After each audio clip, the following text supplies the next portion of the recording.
Model School for the Visually Handicapped. कार्यक्रम बाल सभा बाय शिवाजी हाउस। कार्यक्रम का आगाज मां सरस्वती की आराधना से किया जाता है। तो मैं आमंत्रित करूंगा शिवाजी हाउस के विद्यार्थियों को मां सरस्वती की आराधना के लिए।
कार्यक्रम का आगाज तो हो ही चुका है।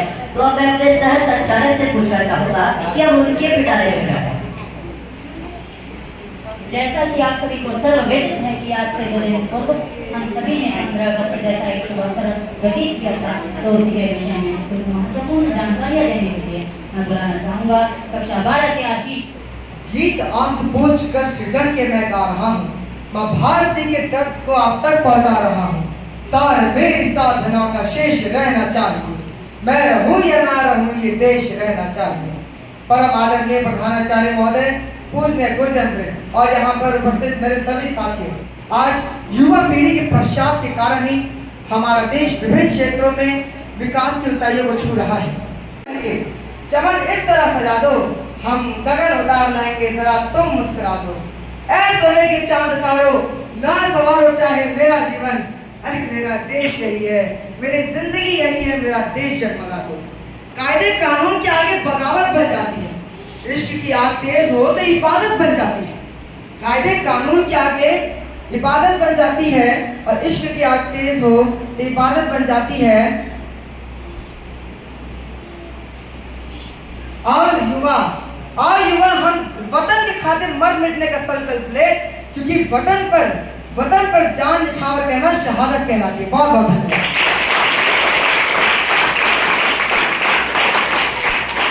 चाहूंगा अपने सह संचालक से कि अब यह मंच किसका होने वाला है। वतन पर जो फिदा होगा अमर वो नौजवान होगा, रहेगा जब तलक ये जहाँ अफसाना उसका ही बयां होगा। तो श्रोताओं, अब आप सुनेंगे लिटिल किड्स नोबिता और श्रेया की आवाज में एक प्यारा सा नगमा जिसके बोल है चंदन है इस देश की माटी।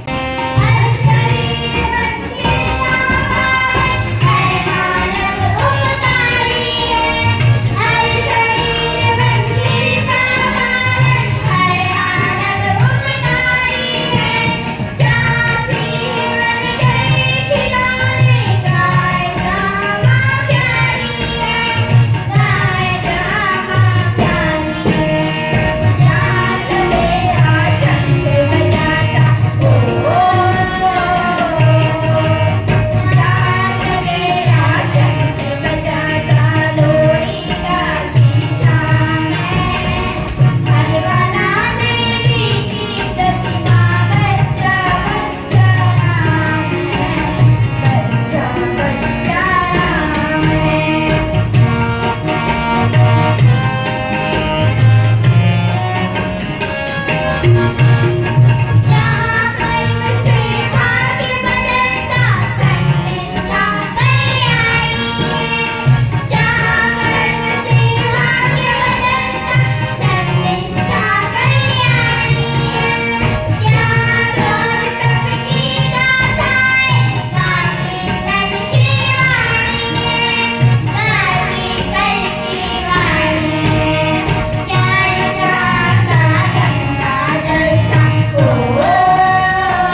मैं पूछना चाहूँगा अपने सहसंचालक से कि वो हमें क्या सुनाने वाले हैं। यूं तो तुम्हारे इश्क पर ये जान भी कुर्बान है, मादरे वतन पे अपना इश्क भी कुर्बान है। श्रोताओं, आज मैं आप सभी के सम्मुख श्री विनीत चौहान जी द्वारा रचित एक देशभक्ति कविता का पाठ करने की चेष्टा कर रहा हूँ। कविता का शीर्षक है सैनिक की चिट्ठी। श्रोताओं, एक सैनिक है सीमा पर, वो शहीद होने वाला है और उससे पहले वो सीमा से अपने सभी परिवारजनों को एक चिट्ठी के माध्यम से कुछ लिखकर भेजता है। तो उसी पर इस कविता का नाम पड़ा सैनिक की चिट्ठी। तो मैं पढ़ना प्रारंभ करूंगा। सबसे पहले वो अपनी माँ को लिखता है कि माँ, तुम्हारा लाडला रण में अभी घायल हुआ है, पर देख उसकी वीरता को शत्रु भी कायल हुआ है। रक्त की होली रचाए मैं प्रणय कर दिख रहा हूँ, माँ श्री शौर्य से तुमको पत्र की लिख रहा हूँ। युद्ध था भीषण मगर ना इंच भी पीछे हटा हूँ, माँ तुम्हारी सी शपथ मैं आज इंचों में कटा हूँ। एक गोली बक्स पर कुछ देर पहले की पड़ी है, वह कसम दी थी कि तुमने आज मैंने पूर्ण की है। छा रहा है सामने लो आग के आगे अंधेरा, पर उसी में दिख रहा है वह मुझे नूतन सवेरा। कह रहे हैं शत्रु भी मैं जिस तरह शैला हुआ हूँ, कह रहे हैं शत्रु भी मैं जिस तरह शैला हुआ हूँ। लग रहा है सिकंदर की कोख से पैदा हुआ हूँ, लग रहा है सिकंदर की कोख से पैदा हुआ हूँ। ये न समझो माँ कि मैं सिर्फ नींद लेने जा रहा हूँ, मैं तुम्हारी कोख से फिर जन्म लेने आ रहा हूँ। जितनी भारी लगती है शेषनाग को धरती, उतनी भारी लगी पिता को खुद देते की अर्थी। तो अब वो अपने पिता को लिखता है, मैं तुम्हें बचपन में पहले ही बहुत दुख दे चुका हूँ और कंधों पर खड़ा हो आसपास ले चुका हूँ। तुम सदा कहते ना थे ये ऋण तुझे भरना पड़ेगा, एक दिन कंधों पे मुझको ले तुझे चलना पड़ेगा। पर पिता मैं भार अपना तनिक हल्का कर ना पाया, तुम मुझे करना क्षमा, मैं पिता ऋण को भर ना पाया। ओ पिता, ये प्रश्न मुझको आज तक भी खा रहा है, ओ पिता ये प्रश्न मुझको आज तक भी खा रहा है, आज भी ये सुन तुम्हारे कंधों पर भी जा रहा है। अब वो अपने भाई को लिखता है, सुन अनुज रणवीर गोली बाह में जब आ समाई, ओ मेरी बाही बुझा उस वक्त तेरी याद आई। मैं तुझे बाहों से अब आकाश दे सकता नहीं हूँ, लौट कर भी आऊंगा विश्वास दे सकता नहीं हूँ, पर अनुज विश्वास रखना मैं नहीं थक कर पड़ूंगा, तुम भरोसा पूर्ण रखना सांस अंतिम तक लड़ूंगा, तुम भरोसा पूर्ण रखना सांस अंतिम तक लड़ूंगा। अब तुम्हें को सौंपना हूँ बस वही का ध्यान रखना, जब पड़े उसको जरूरत वक्त पर सम्मान करना। तुम मुझसे कहना कि राखी पर्व जब भी आएगा, भाई अकबर में नजर आशीष देता आएगा, भाई अकबर में नजर आशीष देता आएगा। अब अंत में वो अपनी पत्नी को लिखता है, अंत में तुमसे प्रिय मैं आज भी कुछ मांगता हूँ, है कठिन देना मगर निष्ठुर हृदय को मांगता हूँ। तुम अमर बलिदान की विद्या सदा माथे सजाना, हाथ में चूड़ी पहनकर पाँव में मेहंदी रचाना। तुम नहीं मैं धोखे की प्रतिमूर्तियां की साधिका हो, तुम अमर बलिदान की पुस्तक की पहली भूमिका हो, तुम अमर बलिदान की पुस्तक की पहली भूमिका हो। जानता हूँ बालकों के प्रश्न कुछ सुलझे न होंगे, सैकड़ों ही प्रश्न होंगे जिनमें वो उलझे होंगे। पूछते होंगे कि पापा है कहाँ कब आएंगे और हमको साथ लेकर घूमने कब जाएंगे, पापा हमको छोड़कर जाने कहाँ बैठे हुए हैं, क्या उन्हें मालूम है कि उनसे हम टूटे हुए हैं। तुम उन्हें समझाना कि वो जिद पे जाते नहीं है, जो ज्यादा जिद करते हैं उनके पापा घर आते हैं, जो ज्यादा जिद करते हैं उनके पापा घर आते हैं। मैं यहाँ बुद्धिप के शौर्य किस्से कर रहा हूँ, एक आदि सी प्रतिज्ञा उसके हिस्से कर रहा हूँ। वंश की पावन धरोहर अब तुम्हें को सौंपता हूँ और मैं दुश्मन की गोली पर प्रबंधन रोकता हूँ। तुम अकेली हो नहीं इस धैर्य को खोने न देना, भर उठे दुख से हृदय पर आग को रोने न देना, भर उठे दुख से हृदय पर आग को रोने न देना। सप्त पद की यात्रा से तुम मेरी अर्धांगिनी हो, 7 जन्मों तक बजोगी तुम अमर वैरागिनी हो, 7 जन्मों तक बजोगी तुम अमर वैरागिनी हो। इसलिए अधिकार तुमसे बिन बताए दे रहा हूँ, मांग का सिंदूर तेरा मातृभू को दे रहा हूँ, मांग का सिंदूर तेरा मातृभू को दे रहा हूँ, मांग का सिंदूर तेरा मातृभू को दे रहा हूँ। बहुत बहुत धन्यवाद।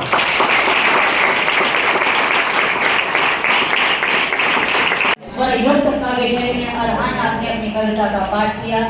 मैं आपको धन्यवाद करना चाहूँगा और पूछूंगा अपने सहसंचालक से कि अब यहाँ पर अपना जलवा बिखेरने कौन सा सितारा आने वाला है। तो श्रोताओं, अब इस रंगमंच को और रंगीन बनाने के लिए मैं आवाज देना चाहूँगा आपकी मन पसंदीदा प्रस्तुति लघु नाटिका के लिए अरब सिंह और उनकी टीम को।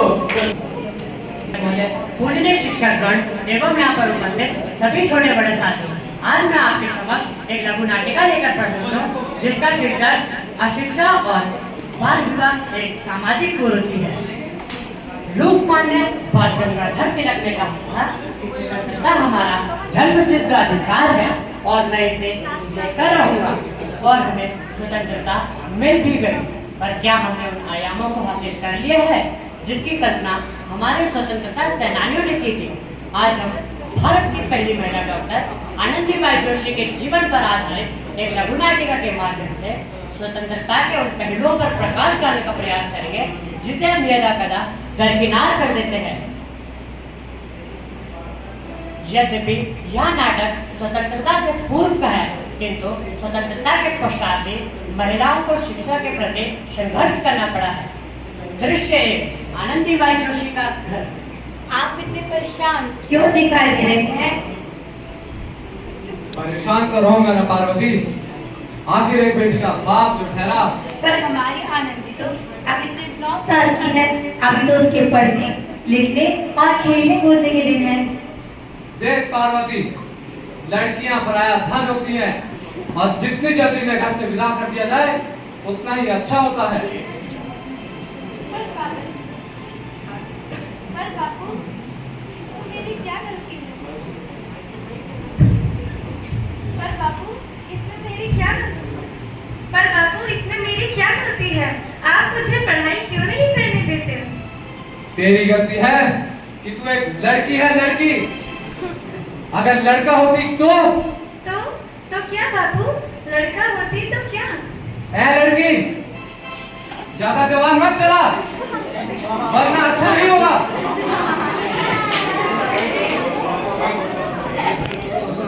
पर बापू, मैं पढ़ लिख कर कुछ बनना चाहती हूँ, मेरी पढ़ाई ना रोको बापू।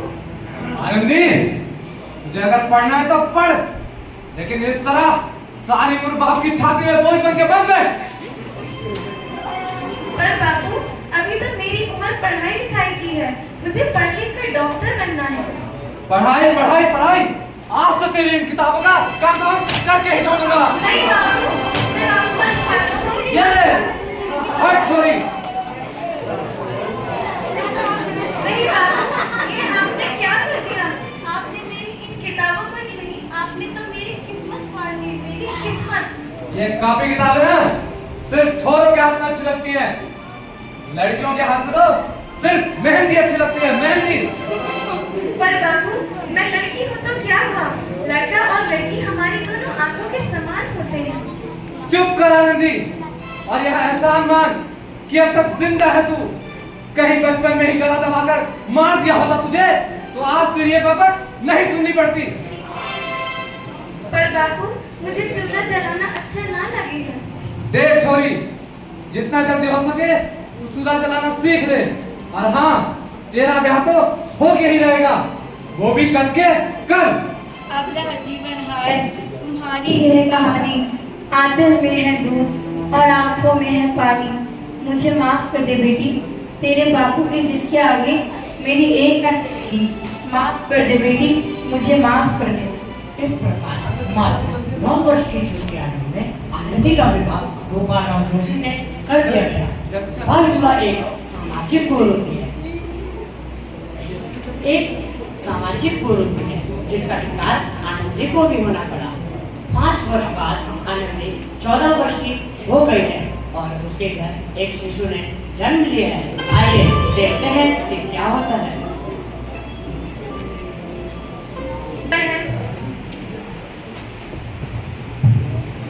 अरे, इसे तो बहुत तेज बुखार है, इसका माथा तो अंगार की तरह तप रहा है। माधव, माधव! जी कहिए मालिक। जल्दी से जाके वैद्य जी को बुला के लाओ भाई। लाइए, दिखाइए, दीजिए मुझे। आनंदी, आनंदी तुम्हें क्या कर रही हो? भगवान की विभूति लगा ली। बस करो आनंदी, ये सब अंधविश्वास होता है। अरे आप यकीन तो कीजिए, भगवान की कृपा से इसका माथा ठंडा हो रहा है और बुखार भी उतर गया है ना बेटा? लाइए, दिखाइए, दीजिए मुझे। आंखें खोलो बेटा, आंखें खोलो, तुम्हारी माँ तुम्हें बुला रही है। देखिए ना इसे क्या हो गया है, आंखें भी नहीं खोल रहा है। आंखें खोलो बेटा। आप चुप क्यों हैं? आंखें खोलो बेटा, आंखें खोलो। आनंदी, आनंदी अभी अपने आंखें कभी नहीं खोल पाएगा। नहीं, मुझसे मेरा बच्चा कोई नहीं छीन सकता, कोई नहीं। पागल मत बनो आनंदी। माधव, माधव, भगवान ने नहीं, तुम्हारी शिक्षा ने हमसे हमारा बच्चा छीना है। अगर आज तुम पढ़ी लिखी होती तो हमें ये दिन नहीं देखना पड़ता। और ये सिर्फ इसलिए हुआ क्योंकि तुम अनपढ़ थी आनंदी, अनपढ़। नहीं, नहीं रहूंगी मैं अब अनपढ़। तो इस प्रकार आनंदी ने अपनी शिक्षा पुनः प्रारंभ कर ली है। आनंदी, आनंदी, तुम्हारे 12वीं का रिजल्ट आ गया, तुमने 99% मार्क्स पाए हैं। उस समय पश्चात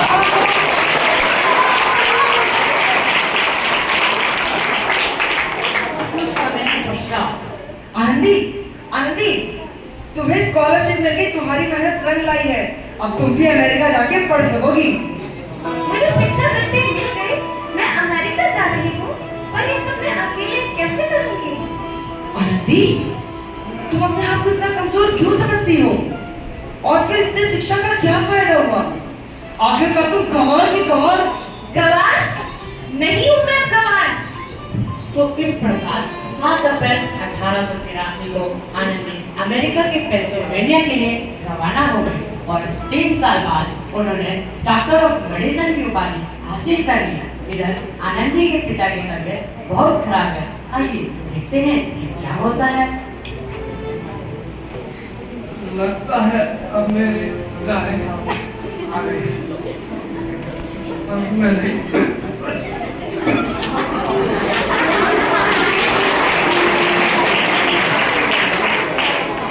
मत बोलो, शहर के सिटी हॉस्पिटल में अमेरिका से लेकर एक डॉक्टर आया है। चलो थोड़ा चलकर वहाँ दिखा लेते हैं। सही बोला भैया, कम से कम दिल को तसल्ली तो मिल जाएगी।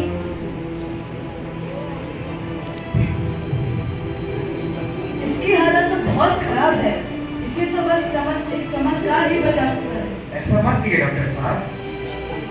ऑपरेशन के कुछ घंटों बाद अब यह बिल्कुल ठीक है।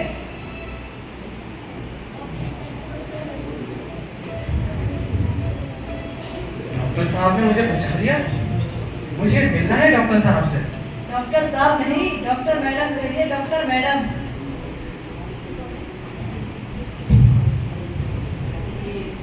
डॉक्टर मैडम, आपका बहुत बहुत धन्यवाद। आपने मेरी जान बचा दी। इसके बदले में मैं गरीब भला वो क्या दे सकता हूँ? वचन, वचन चाहिए मुझे कि कभी नहीं कहोगे कि लड़कियां कुछ नहीं कर सकती। वचन? ये कैसा वचन? अरे श्यामलाल, हमें पहचाना नहीं? ये तुम्हारी बेटी है आनंदी। आनंदी? मेरी बेटी आनंदी? डॉक्टर? हाँ बाबू, वही आनंदी। बचपन में जिसके लिए आपने चूल्हा और दूल्हा के सिवा कुछ नहीं सोचा था। आनंदी, आनंदी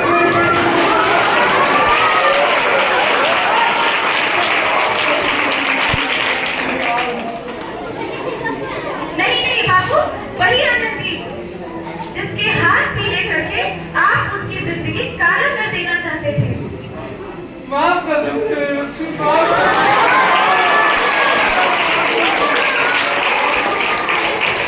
नहीं बाबू, मैंने तो आपका एहसान चुकाया है।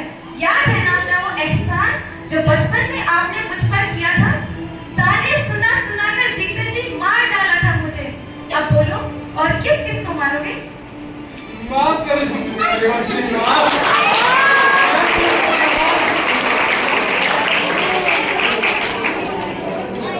बाबू, आपने ही तो कहा था कि किताबें सिर्फ बेटों के हाथ में अच्छी लगती है और लड़कियों के हाथ में सिर्फ मेहंदी। लड़के और लड़की में फर्क करना दोनों आंखों में फर्क करने के समान है। एक का पढ़ना, दूसरे का ना पढ़ना सामाजिक अंधकार है बाबू, सामाजिक अंधकार। उपकार मानता हूँ मैं तुम जैसी बेटी का।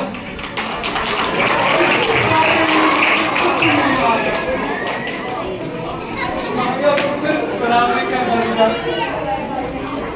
मगर सच्चाई तो ये है कि मैं सही इस्लामी के लायक हूँ। मुझ जैसा बाप भला तेरी बराबरी कर सके, मैं इसके लायक नहीं हूँ। मैं इसके लायक। अपने पिता को माफ नहीं करोगे आनंदी? अगर सुबह का भोला शाम को खराए तो उसे भोला नहीं कहते। तो इस पर्दा रहता है। तो देखा ना आपने किस प्रकार आनंदी ने अपने मेहनत और इरादे से न केवल भारत की पहली महिला डॉक्टर बनी, बल्कि आगे चलकर उन लड़कियों के लिए सुनहरा रास्ता दिखा गई जो जीवन में कुछ करने की चाह रखती थी। अब मैं आपको पात्रों से परिचय करा देता हूँ।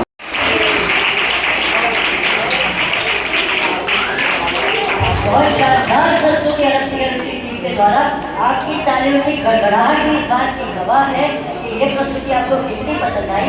इस नाटक के माध्यम से इस वर्णित संदेश को हमारे श्रोताओं तक पहुंचाने के लिए आरब सिंह और उनकी टीम का आभार प्रकट करना चाहूँगा और अपने सह संचालक से पूछना चाहूँगा कि अब ये कार्यक्रम किस ओर रुख करने वाला है। अगली प्रस्तुति को बुलाने से पूर्व थोड़ा बूझों को गाने कर दें। तो आपकी पहेली है, हरी डंडी लाल कमान तौबा तौबा करे इंसान। हरी डंडी लाल कमान तौबा तौबा करे इंसान। इसका उत्तर आप प्रस्तुति के बाद दें। बाद में नहीं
किसे आवाज देना चाहेंगे? तो श्रोताओं, अगली प्रस्तुति को बुलाने से पहले थोड़ा भूजो तो जाने कर लेते हैं। तो बताइए, नदियाँ बहुत है पर पानी नहीं, नदियाँ बहुत है पर पानी नहीं, नगर पर दिखे न प्राणी, कालीन से बनी है काया, कागज पर स्थान है पाया।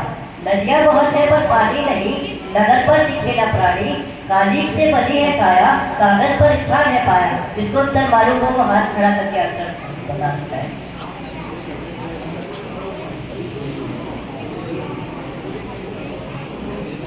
उसको मालूम हो बता।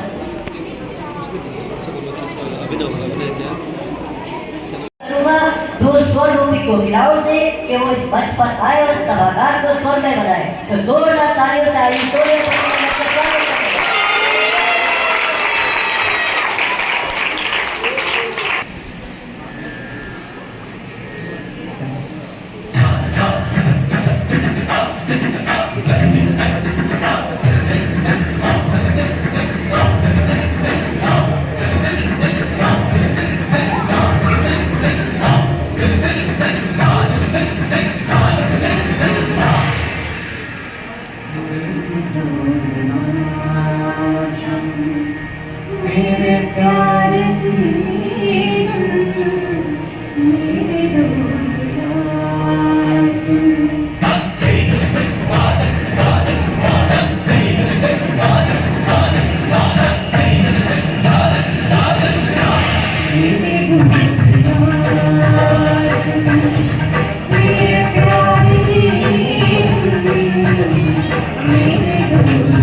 देशभक्ति एक्ट द्वारा हम सभी के अंदर एक देशभक्ति जुनून पैदा करेंगे। बच्चों, मैं तुम्हारी प्यारी पृथ्वी माँ हूँ।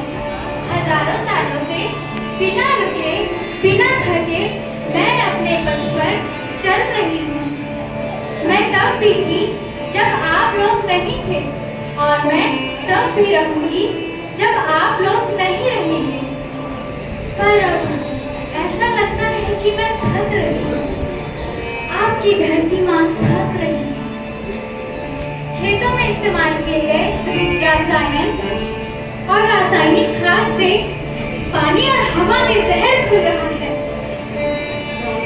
इनके इस्तेमाल से मेरा शरीर इस तरह जलता है जैसे आपके शरीर पर कोई तेजाब डाल दे और मैं धीरे धीरे थक रही हूँ।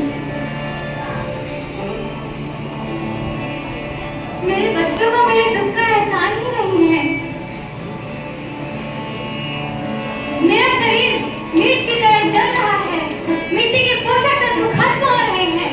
फसलों की पैदावार कम हो रही है और मैं धीरे धीरे थक रही हूँ।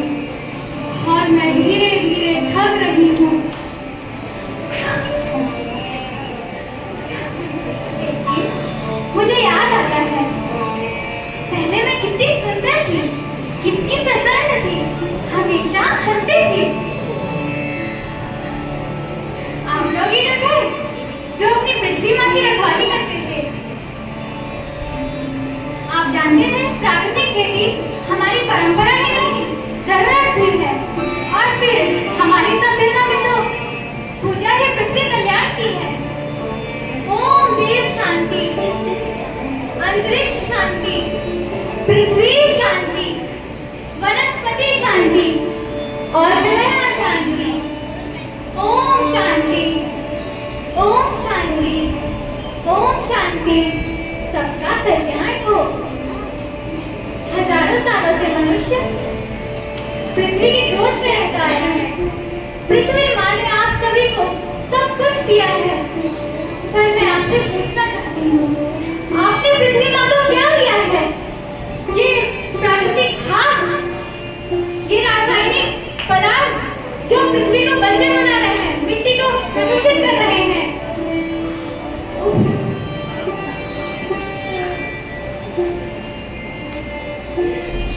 मैं माटी हूँ, मैं माँ हूँ। पोषण करना मेरा धर्म है। मैंने आपको जीने के लिए पर्याप्त साधन दिया है, पर आपकी लालच के लिए नहीं। करोड़ों सालों से मैंने सांसों की डोर जलाई। जब सबका पेट भरा तभी मैंने संतुष्टि पाई। याद रखना, पृथ्वी से अगर सब अलग हुआ, श्रृंखला बिखरी, माला टूटी, तो सब बिखर जाएगा, सब बिखर जाएगा। धन्यवाद। मैं चाहूंगा अपने सर्वसम्मत से कि अब माइक पे अगली आवाज किसी और ने श्रोताओं, हमारे जीवन में हंसने का भी बड़ा महत्व होता है। तो अगली प्रस्तुति को बुलाने से पहले मैं आपको एक जोक सुनाऊंगा कि टीचर स्टूडेंट से भूतकाल, वर्तमान काल और भविष्य काल का एक उदाहरण बोले जाऊँ और एक पूछ लेना। तो टीचर, मैं सुंदर था, हूँ और रहूँगा। तो स्टूडेंट, तुम्हें था, है और रहेगा। तो श्रोताओं, मैं आवाज देना चाहूँगा, कैसे करेंगे आप? तो मैं आवाज देना चाहूँगा सौरभ और उनकी टीम को कव्वाली के लिए।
अब मैं आमंत्रित करूंगा हमारे विद्यालय के प्रधानाचार्य महोदय को कि वो आए और हमें हमारी कमियों और खूबियों से अवगत कराए। फिर कभी होगी आपसे मुलाकात।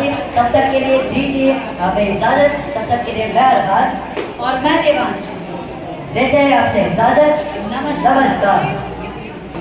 आफ्टरनून बच्चों, जय हिंद। इससे पहले कि मैं आज के कार्यक्रम के बारे में थोड़ा बात करूं, हमारे बीच में आज एक विशिष्ट अतिथि भी हैं, डॉक्टर प्रेम सिंह जी। आप DRDO के रिटायर्ड साइंटिस्ट हैं और हमारे बच्चों को फिजिक्स पढ़ाने के लिए आते हैं। तो हमारा सौभाग्य है कि आज सर हमारे बीच में हैं। तो मैं सर से ही गुजारिश करूंगा कि प्लीज़ सर आइए और दो शब्द हमारे बच्चों के लिए, आपके एक शब्द हमारे बच्चों के लिए प्रेरणा स्रोत बन सकते हैं। तो आपका सादर आमंत्रण है सर इस मंच पर। एक बार जोरदार ताली। आज के प्रोग्राम देखने के लिए शर्मा साहब ने मुझे ये मौका दिया यहाँ पे, इसके लिए मैं तहे दिल से आपका धन्यवाद करता हूँ। और ये प्रोग्राम देख के मुझे लगता है, और जो मैंने ऑब्जर्व किया, यहाँ के टीचर्स का इतना डेडिकेशन है कि इन बच्चों के साथ में दिल से, दिमाग से पूरी तरह से इन्वॉल्व है। मैं 2-3 दिन से देख रहा हूँ कि आपके टीचर फुली इन्वॉल्व। और मैं शेयर करना चाहता हूँ आप लोगों से कि ये आपको एक मौका दिया है, वो सुप्रीम पावर है जिसको हम गॉड बोलते हैं, कि इन बच्चों के साथ में आपको काम करने का मौका मिल रहा है। और इसके कॉन्सिक्वेंसेस क्या होंगे ये तो मैं नहीं बता सकता हूँ, लेकिन बहुत अच्छे होंगे। मेन से पढ़ा दो ना। अगली बार आपको जो हार्डवेयर मिलेगा, स्पेशली टीचर्स के लिए बोल रहा हूँ, आपकी डेडिकेशन के लिए ये जो टाइम आप दे रहे हैं, ये लगाव आपको बच्चों के साथ में, ये जरूर आपको पे करेगा। और आप बिना किसी लालच के ये सारा काम कर रहे हैं, आपके लिए सैल्यूट है। दूसरा, ये बच्चे, प्यारे प्यारे बच्चे, मैं इनको कहना चाहता हूँ, बेटा आप किसी से कम नहीं। आपको किसी कारण से आपके शरीर में एक दुख दे दिया गया है, आप इसको एक्सेप्ट करिए। इसके बहुत सारे कारण हो सकते हैं, लेकिन आपको जीना है सिर उठा के। और वो कैसे कर पाओगे? आपकी लगन और मेहनत से। आपको मेहनत करनी है। जिस तरह से आप मेहनत कर रहे हो, डेफिनेटली आपको ये बहुत ऊंचे लेवल पे लेके जाएगा। तो मेरी यही शुभकामनाएं है आप लोगों को कि आप इसी तरह से आगे बढ़ते जाएं, शर्मा साहब के सानिध्य में, और प्रोग्रेस करें हमारा ये मॉडर्न स्कूल। धन्यवाद।